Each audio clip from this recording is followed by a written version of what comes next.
Hello दोस्तों, मुझे उम्मीद है आप लोग ठीक होंगे। आप लोगों के मैसेज पढ़कर मुझे बहुत ही खुशी हुई। अगर आप लोग मेरे चैनल पर नए हैं, लाइक और सब्सक्राइब करना मत भूलेगा। Let's go story time. बादशाह बड़े ही खुशी से स्वीट खा रहा होता है। मलका पूछती है, ये मिठाई आपको कैसे लगी? इसे बादशाह ने बनाया है। बादशाह बोलता है, इसका टेस्ट पुराने दिनों का टेस्ट याद दिला देता है। फिर बादशाह स्वीट को बहुत ही गौर से देखता है और फिर उसे मसल कर रख देता है। लोग अपने आप को मुझसे ज्यादा चालाक समझते हैं, क्या मैं समझ नहीं सकता? ये सब बादशाह अपने बेटे को बचाने के लिए कर रही है, क्या मैं ये सब कुछ देख नहीं सकता? मलका बोलती है, मुझे नहीं लगता कि उसे यहाँ पर रहना चाहिए। बादशाह मना कर देते हैं, वो यहीं पर रहेंगी। मलका बोलती है, अगर बादशाह यहाँ रहेंगी तो डकी को हम पर शक हो जाएगा। अगर वो आप पर अटैक नहीं भी करना चाहता हो तो वो इस बात पर जरूर अटैक करेगा और हमें किसी को मौका नहीं देना चाहिए। और अच्छा ही होगा बादशाह को यादली भेज दें, इससे डकी भी रिलैक्स रहेगा। ठीक है, बादशाह को यादली भिजवा दो।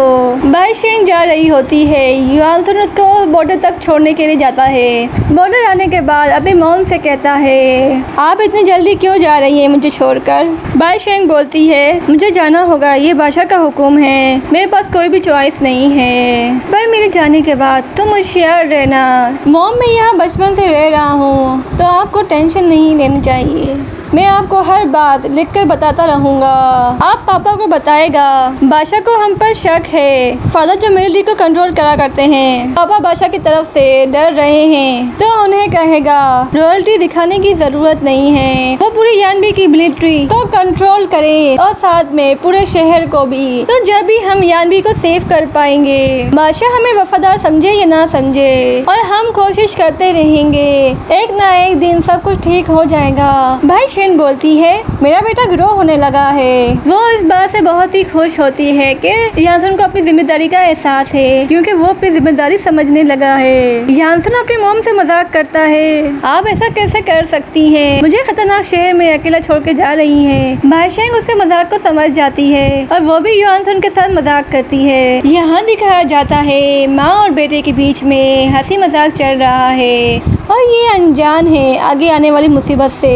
यानसन बोलता है, आप और पापा यानबी में सेफ रहेंगे और मैं कैपिटल में सेफ रहूंगा, और एक दिन हम लोग यानबी में एक साथ होंगे। बादशाह का आदमी आकर बोलता है, हमें अब चलना चाहिए। बादशाह जाने से पहले बोलती है, तुम्हारे पसंद की लड़की भी तुम्हारे साथ होगी यानबी में, और हम लोग बहुत ही जल्दी मिलेंगे यानबी में। और बादशाह फिर चली जाती है। सीन युआन और क्यू की तरफ आता है। युआन क्यू को छोटी से छोटी बातें समझा रहा होता है, कैसे हमें ट्रैप से बचना चाहिए और कौन कौन से हथियार यूज करने चाहिए, और तुमको बाकी लोगों से शार्प तेज होना होगा कि तुम उन्हें हरा सको उन्हीं की चाल में। तुम मेरी बात समझ तो रही हो ना क्यों? तुम एक लड़की हो, तुम कुंफू के बारे में कुछ नहीं जानती। क्यों बोलती है, मास्टर आप फिक्र ना करे, मैं आपके अंदर सब कुछ सीख जाऊंगी, मुझ पर यकीन रखें और मैं आपको आई ऑफ गॉड की अच्छी स्पाई बनकर दिखाऊंगी। युआन के पास एक सीक्रेट मैसेज आता है और इसमें सीधा सा लिखा हुआ होता है, और इसके अंदर एक सीक्रेट मैसेज छुपा होता है, और सीक्रेट मैसेज कुछ यूं होता है, और पास में ही मिट्टी का बर्ड बना हुआ होता है, और ये बर्ड सीयू का होता है। इन दोनों की क्या स्टोरी है तो हमें ये आगे चलकर ही पता चलेगा। ये बर्ड इन दोनों के पास है और ये दोनों नहीं जानते एक दूसरे के बारे में। और ये सीक्रेट लेटर एक लड़की ने भेजा होता है जो कह रही होती है, मैं आने वाली हूँ, और जो तुम इतना बाहर सुकून देख रहे हो, बहुत ही जल्द ये सुकून खत्म होने वाला है। युआन भी इसी को सीक्रेट अल्फाजों में खत लिखता है, और सीक्रेट वर्ड ये होते हैं, हर मुश्किल का हल हम निकाल लेंगे। युआन जाता है अपने ग्रैंडफादर के पास और पूछता है, आपने मुझे याद किया? मैं पूरी रात सोया नहीं और सोचता रहा, तो इसमें वुडी का कितना हाथ है। समझ आया, वुडी ही इन सब के पीछे है, पर हमारे पास इसका सबूत नहीं, तो हम इसका कुछ नहीं बिगाड़ सकते। ग्रैंडफादर बोलते हैं, लेन स्टेट के हमारे यहाँ हैं। युआन बोलता है, मुझे लगता है वो हर जगह हर तरफ मौजूद हैं, और वो लोग बस आई ऑफ गॉड के लिए नहीं आए। तो मास्टर चोय पूछते हैं तुम्हें ऐसा क्यों लगता है? वो लोग जानते हैं हमारे और यानबी के बीच बहुत सी प्रॉब्लम चल रही हैं और वो इसी बात का फायदा उठा रहे हैं और वो और भी शक पैदा करवा रहे हैं यानबी हमसे दूर हो जाए जिससे वो और भी ताकतवर बन जाए। तो मास्टर चोय बोलता है तो हमें क्यू को भेजना चाहिए। तो युवान बोलता है क्यू इसके लिए अभी रेडी नहीं है, ये बहुत ही पेचीदा केस है तो इसे क्यू नहीं सॉल्व कर सकती। तो मास्टर चोय बोलते हैं और तुम फिर इसकी जल्द से जल्द ट्रेनिंग करो और मैं कोई भी एक्सक्यूज नहीं सुनना चाहता, हर बात तुम इसे बचा लेते हो। तुमको आई ऑफ गॉड के बारे में सोचना चाहिए ना कि मामूली मुलाजिम की लाइफ के बारे में। तुम्हारे लिए सबसे ज्यादा इम्पोर्टेंट क्या है? युवान कुछ बोलने ही वाला होता है और सेवन आ जाता है और बोलता है उस घर में बहुत सारे ट्रैप लगे हुए हैं, लीडर को पकड़ना नामुमकिन सा है। मास्टर चोय बोलते हैं क्यों को भेजो क्योंकि उसे कोई भी नहीं जानता और ना ही किसी ने उसे देखा है, क्योंकि उसे पकड़ना आसान होगा और इससे ये भी पता चल जाएगा वो यहाँ के स्पाई बनने के काबिल है कि नहीं। तो युवान कहता है ठीक है और सेवन और युवान बाहर आते हैं और सेवन कहता है ये मिशन बहुत ही खतरनाक है, क्यों में इतनी काबिलियत नहीं कि वो ये मिशन कर सके। युवान बोलता है ये मिशन बहुत ही खतरनाक है तो तुम क्यों के पीछे ही रहना। क्यों युवान का ही वेट कर रही होती है और युवान उसे स्काई आई में ले आता है और फिर कहता है जो तुम्हें मुझे बेसिक बातें बतानी थी वो मैंने तुम्हें बता दी है, अब तुम्हें एक मिशन करना पड़ेगा जिससे ये पता चलेगा तुम आई ऑफ गॉड की स्पाई बनने के काबिल हो या नहीं। वो बोलती है आप फिक्र ना करें, मैं आपको अफसोस नहीं बनाने दूंगी। फिर युवान उसे बोलता है तुम्हें याद तो होगा स्काई आई के अंदर ले स्टेट की स्पाई अंदर दाखिल हो गई थी जिससे तुम्हारी फाइट हुई थी और मैं तुम्हें मना कर दिया था उसका पीछे जाने से और तुम्हें उसी को पकड़ना है। तो तुम्हें लगता है तुम ये सब कुछ कर सकती हो? क्यों बोलती है हाँ मुझे अपनी काबिलियत पर पूरा यकीन है। सेवन उसे एक बॉक्स के अंदर एक डिवाइस दिखाता है, तुम इससे दूर रहकर किसी की बातें सुन सकती हो। और यहीं पर सीन चेंज होता है। यू प्रिंसेस को बताता है यानबी से कोई लड़की यहाँ आई है। सियो अपने तेज दिमाग से सोचती है और कहती है यानबी में तो एक ही लड़की बहुत ही मशहूर है जिसे बहुत ही अच्छा कुंफू आता है, जोंग यू। क्या जोंग यू यहाँ पर आई है? क्या वो अकेले आई है? तो यू बोलता है मुझे नहीं लगता कि वो अकेले आई है। तो फिर सियो पूछती है वो यहाँ क्यों आई है? यू बोलता है उसे ब्लैक मार्केट की तरफ देखा था, वो जू बैंक को ढूंढ रही थी, हम उसे जू कहेंगे। जोन यू को उससे हथियार खरीदने हैं। तो फिर सियो अपनी अकल के घोड़े दोहराती है हमें हर हाल में जियो को रोकना पड़ेगा क्योंकि वो कोशिश कर रही है यान सुन वो चैंगिन से बाहर निकल जाए और यान भी चला जाए, हमें कुछ भी करके उसे रोकना होगा। तो यू बोलता है हम यहाँ से कैसे निकल सकते हैं, युवान की आर्मी ने हमें चारों तरफ से घेरा हुआ है और यहाँ से निकलना नामुमकिन है। ताओ आती है आंखों के इशारों से समझाती है युवान के लोग हमारे बहुत ही पास हैं। फिर क्यों फिलहाल पे फेरी पे जिससे वो सियो की सारी बातें सुन सके। सियो देख लेती है कि कोई हमारी बातें सुन रहा है, वो अपना प्लान चेंज करके बोलने लगती है और बोलती है हमें बहुत सारे हथियार की जरूरत है। तो यू बोलता है तो हमें ढूंढना होगा कोई अच्छी सी शॉप जो हमें बहुत सारे हथियार दे दे। तो ताओ बोलती है जोर बहुत ही मशहूर है हथियारों को बेचने के लिए, तो हमें उसी से हथियार लेने चाहिए। तो तीनों मिलकर क्यू को फंसाते हैं। तो क्यू बोलती है मुझे इन लोगों को रंगे हाथ पकड़ना होगा। सीन यहीं पर चेंज होता है और जोंग यू शॉप के अंदर जाती है और पूछती है क्या तुम ही मिस्टर जोर हो? जी हाँ मैं ही हूँ, तुम्हें क्या चाहिए? फिश, मीट या राइस? मेरे पास हर चीज अवेलेबल है। तो जोन यू कहती है मुझे इनमें से कोई भी चीज नहीं चाहिए, मुझे तो हथियार चाहिए। तो जोर बोलता है तो फिर आप गलत शॉप में आई हैं, आपको किसी और शॉप में जाना चाहिए। तो जोन यू अपना मेडल दिखाती है जिससे जोर समझ जाता है और वहाँ पर क्यू सियो और ताओ का पीछा कर रही होती है। तो फिर जोर पूछता है तुम कितने पैसे दे सकती हो? तो जोन यू उसके सामने बहुत ही हाई प्राइस रखती है जिसे देखकर जोर बहुत ही खुश होता है। फिर जोन यू बोलती है मुझे 50 हथियार चाहिए। तो जोर बोलता है कि तुम्हें पूरे किले को फतह करना है क्या? ये तुम्हारा काम नहीं है जानने का, तुम अपने काम से काम रखो।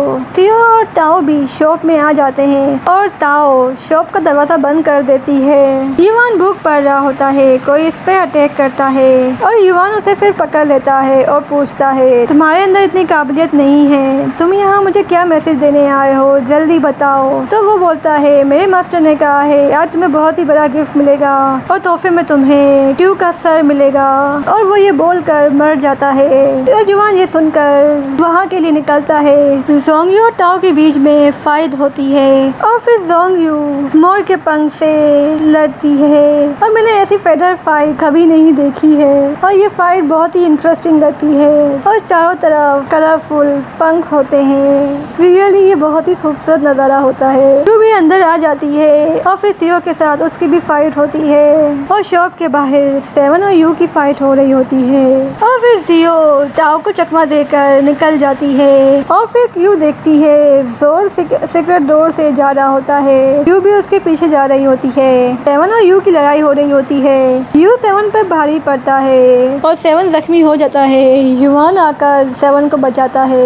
यू युवान को देखकर भाग जाता है। सीओ भी क्यू के पीछे अंदर आ जाती है और फिर दोनों की यहाँ पर लड़ाई होती है। फिर ताओ उसे पकड़ लेती है और फिर ताओ उसे मारने ही वाली होती है और फिर युवान आकर क्यू को बचा लेता है। फिर युवान और सीओ की लड़ाई होती है। सीओ क्यू पर अटैक करने की सोचती है। फिर सीओ क्यू को मारने की कोशिश करती है। युवान फिर क्यू को बचाने के लिए क्यू को पीछे ढकेलता है। ताओ ये मौका देखकर पत्थर का दरवाजा खोलती है जिससे क्यू के ऊपर पत्थर गिरने ही वाला होता है। युवान उसे बचा लेता है। फिर वो दोनों एक ट्रैप में बंद हो जाते हैं। ताओ सीओ से बोलती है हमने इसे ट्रैप में फंसा दिया है। सीओ बोलती है मुझे इस बात का अभी भी यकीन नहीं। युवान आई ऑफ गॉड एक लड़की के लिए अपनी जान को खतरे में डाल सकता है। फिर वो दोनों ग्रीन हिल के लिए निकलती है और जाते हुए ताओ शॉप में आग लगा देती है। सेवन जाकर चोई के साथी को बोलता है युवान की जान खतरे में है तो सभी लोग सेवन के साथ जाते हैं। क्यों युवान के साथ जोर भी बंद होता है। क्यों पूछती है जोर से हम कहाँ पर हैं। जोर बोलता है तुम वहाँ पर हो जहाँ पे मेरे हथियार और पैसे रखे हुए हैं। युवान पूछता है ये जगह तुम्हारी है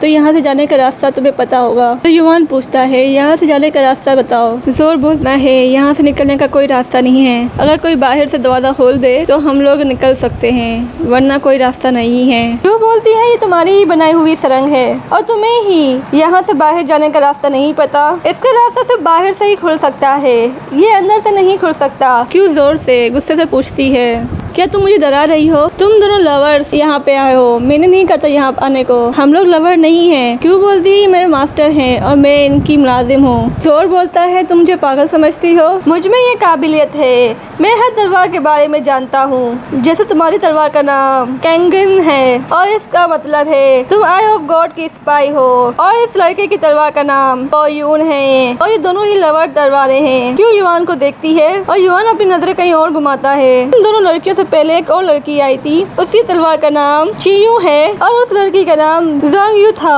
और वो यार्डली से थी। और उसके बाद जो दो लड़कियां आई और दोनों ही नैन स्टेट की जासूस थी उसमें से तो एक मुलाजिम थी और उसकी तलवार का नाम स्काई शेडो था और दूसरी हाई रैंक की स्पाई थी। वो बोल नहीं जाता है उस तलवार का नाम।